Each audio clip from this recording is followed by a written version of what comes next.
Bonjour à tous, bienvenue sur Investir en crypto, j'espère que vous allez bien. Dans cette vidéo, on va parler du Bitcoin et de savoir quel target il pourrait atteindre pour ce 24 juin. Et je vais vous expliquer pourquoi le 24 juin précisément dans cette vidéo. Donc si tu ne me connais pas, moi c'est Rémi, ici on apprend à investir dans les crypto-monnaies et de devenir rentable sur ce marché. Alors le 24 juin correspond tout simplement à une zone précise par rapport aux expirations des options. Je vais te montrer à l'instant le Market Analytics.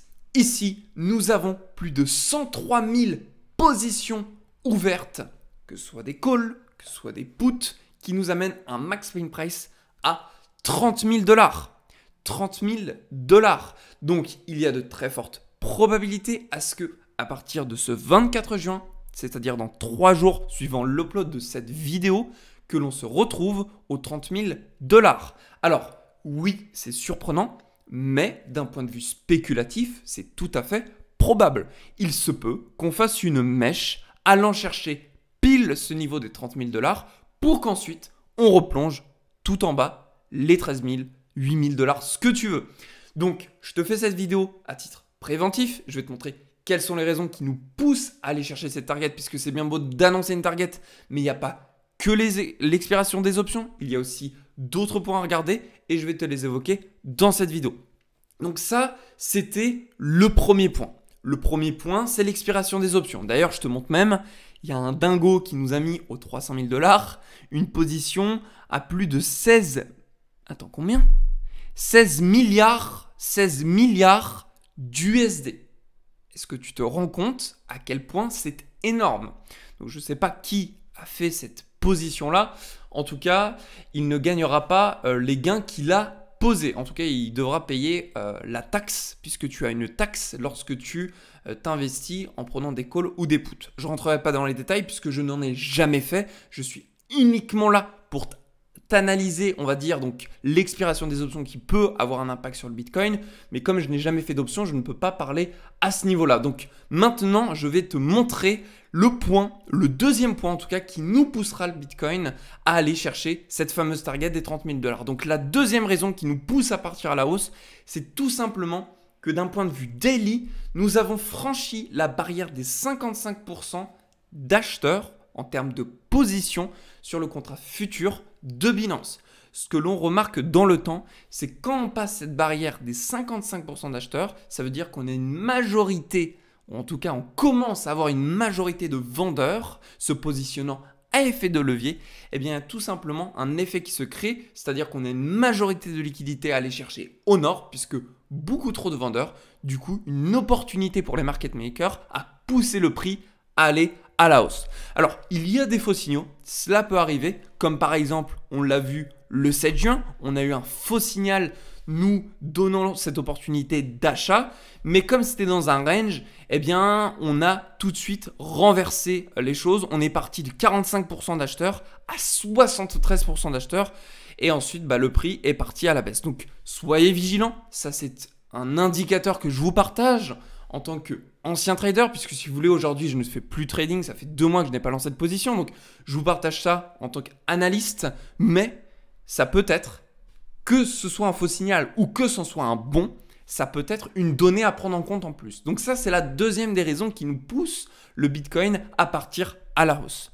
La troisième des raisons que j'ai envie de vous montrer, c'est tout simplement que sur la barrière des 21 300 $, je parle de barrière puisque c'est une zone de résistance, peut-être qu'à partir du moment où je sortirai cette vidéo, elle sera déjà cassée, eh bien nous avons un equalize. Dans la Smart Money Concept, un equalize, c'est une zone sur laquelle nous rebondissons plusieurs fois, ce qui crée du coup une accumulation de liquidité, une accumulation de stop loss, ce qui inviterait donc à ce que le prix casse cette zone-là pour faire perdre les personnes ayant pris des positions vendeuses. Il y a également des take profits probablement sur ces niveaux-là pour les gens qui ont fait tout simplement des trades sur des ranges. Alors c'est probablement sur du plus court terme, mais bon, il y a toutes ces raisons qui nous poussent à dire que le Bitcoin de toute façon aura de la réaction sur cette zone des 21 300 et pourquoi pas une cassure allant chercher sur le très court terme le prochain niveau des 23 000 $ qui fera lui également office tout simplement d'equalize. Donc La zone des 23 000 $ sera une zone exactement similaire à celle qu'on est en train de vivre actuellement. Vous voyez que le Bitcoin est actuellement en train de réagir. Là, peut-être qu'on verra en direct une explosion du prix. On verra bien ça. Et puis ici, nous avons tout simplement ce qu'on appelle une zone de déséquilibre sur le très court terme. Si on se met en 1 heure, ce sera encore plus visible. Une zone de déséquilibre qui invitera, elle, à être comblée, ce qui nous poussera le prix à aller chercher directement la zone des 23 000 $.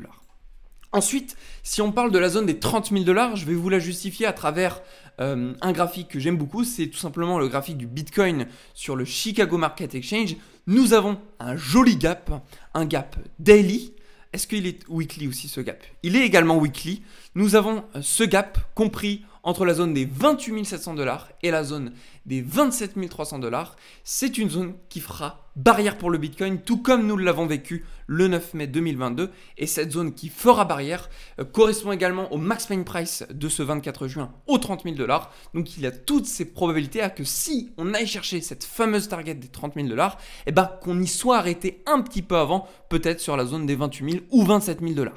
Donc ça, c'est à prendre en compte. Maintenant, si je reviens sur le graphique, disons, normal du Bitcoin, qu'est-ce qu'on peut observer en... allez, on va se mettre en H4. Eh bien, tout simplement que, en dehors de ce gap que je vous ai montré sur le Chicago Market Exchange, nous avons un déséquilibre compris entre la zone des 23 000 $, puis... ici, nous avons une zone de supply sur la zone des 27 000 $. Donc, compris entre les 27 000 et 23 000, nous avons une grande zone de déséquilibre. Rien ne nous empêche à traverser cette zone de 23 000 à 27 000 en l'espace d'une journée. Pourquoi? Tout simplement parce qu'on l'a déjà fait. Mais pas seulement parce qu'on l'a déjà fait, mais c'est surtout parce qu'il n'y a rien qui nous arrête. Généralement, on a des zones de supply qui nous font office de barrière ou des zones de gap, si vous voulez, qui font barrière sur le Bitcoin, soit en tant que résistance, soit en tant que support. Là, on a une zone de déséquilibre. Ces zones-là font, si vous voulez, un petit peu comme des aimants. Les graphiques, que ce soit Bitcoin, ça peut être n'importe quel autre actif, altcoin ou monnaie fiat que vous pouvez analyser comme dollar face à euro, c'est exactement la même type d'analyse. En fait, si vous voulez, ça fait comme un aimant. Et donc, si on parvient à casser cette zone des 23 000 $, à casser cette zone des Kualai, eh bien, il y aurait très forte probabilité à ce qu'en l'espace de moins d'une journée, on puisse aller chercher tout pile la zone des 27 000. Donc, si, admettons, le 23 juin, dans les 2 jours suivant l'upload de cette vidéo, on soit peut-être au niveau des 23 000 $, eh bien, il y a cette forte probabilité que si on casse ce niveau-là, eh ben, on soit direct aimanté sur la zone des 27 000 $.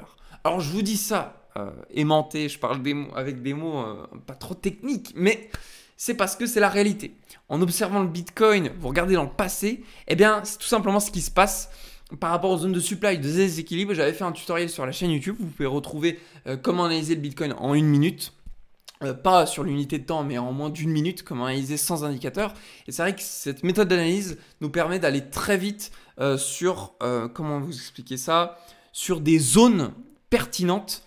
Et après, si vous voulez affiner ces zones pertinentes que vous avez analysées grâce aux zones de supply et de déséquilibre, vous pouvez tout simplement utiliser les extensions de Fibonacci, les retracements de Fibonacci. À ce moment-là, vous pouvez tout simplement trouver des targets encore plus pointilleuses. Par exemple, si là j'utilise le retracement de Fibonacci, qu'est-ce qu'on peut remarquer? Là, je le fais avec vous, hein, je ne l'ai même pas utilisé encore le retracement de Fibonacci, j'avais rien fait en amont par rapport à ça. Qu'est-ce qu'on remarque? On remarque entre le point le plus haut qu'on a aux 32 300 $ et le point le plus bas qu'on a aux 17 600 $, on a la zone des 0,618 qui correspond à la zone d'optimal trade entry pour le Bitcoin, et cette zone-là est en corrélation avec la zone de supply qu'on a aux 27 000 $. Donc vous voyez, c'est ça qui est pertinent, c'est que vous faites une analyse très rapide avec les zones de supply de déséquilibre, et après vous affinez avec les indicateurs. Et c'est comme ça que je pense qu'on peut se retrouver avec des analyses pertinentes. Maintenant, je vous ai fait cette vidéo à titre préventif, comme quoi on pourrait avoir un Bitcoin à aller chercher ce niveau des 27 000 ou 30 000 $, mais il se peut qu'il n'y ait rien. Il peut effectivement arriver le fait qu'il y ait une simple stagnation sur les 22 000 $. Il peut rien se passer.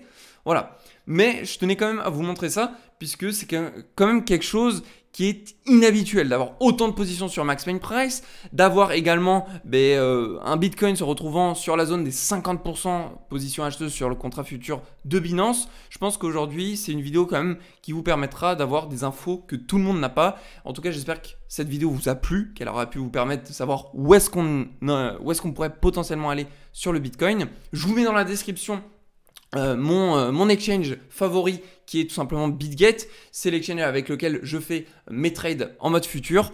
Donc de toute façon, je vous tiendrai au courant si je lance un trade à effet de levier. Et puis sur ce, je vous souhaite à tous une très belle journée, prenez soin de vous, on se retrouve dans une prochaine vidéo.